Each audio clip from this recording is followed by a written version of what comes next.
Evolucionismo teísta ou dias literais? Olá, queridos amigos e irmãos, graça e paz a todos. Ontem, dia 1º de abril, nós iniciamos uma grande jornada, ler a Bíblia toda, e lemos o capítulo 1 de Gênesis. E eu estou aqui para fazer apenas um breve comentário desse capítulo e falar sobre o evolucionismo teísta. De acordo com o relato bíblico, nós temos ali 6 dias literais, 6 dias da criação. E existem muitos cristãos, os evolucionistas teístas, que tentam mesclar o criacionismo com o evolucionismo.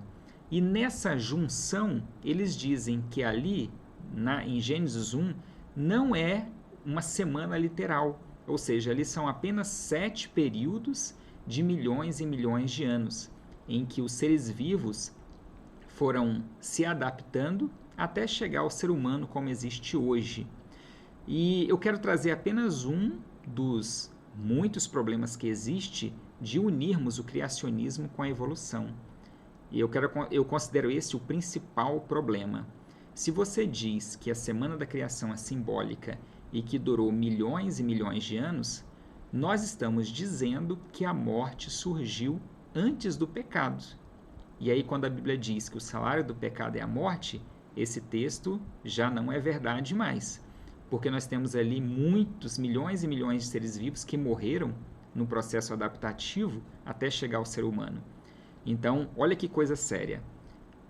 A morte não é uma consequência do pecado. A história de Adão e Eva é apenas uma lenda. Eva não comeu o fruto proibido.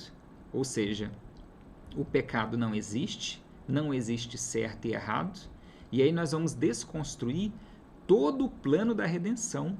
Jesus não precisaria ter vindo aqui a esse mundo morrer por nós, vencer a morte na cruz e nos dar esperança de vida eterna, e poderíamos desconstruir toda a Bíblia, porque se você diz que Jesus não precisaria vir aqui, o que sobrou então do plano da redenção, né? Então, olha que coisa complexa.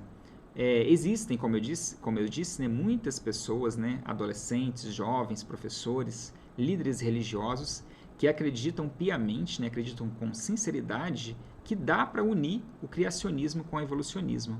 Mas, na verdade, um desconstrói o outro, especialmente essa teoria do evolucionismo teísta.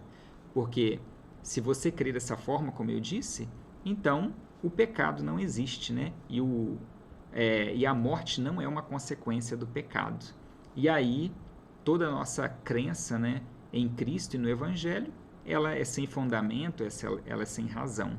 Por isso, eu quero deixar aqui um alerta, vamos estudar a palavra de Deus e acreditar como realmente está escrito, e não vamos seguir teorias que vão desconstruir a verdade da palavra de Deus. Desejo que você continue lendo a Bíblia. Vamos trazer aqui outros vídeos interessantes sobre a palavra de Deus. E não desista, Vamos ler a Bíblia toda e conhecer profundamente o amor de Deus, conhecer a sua palavra. Até o próximo vídeo.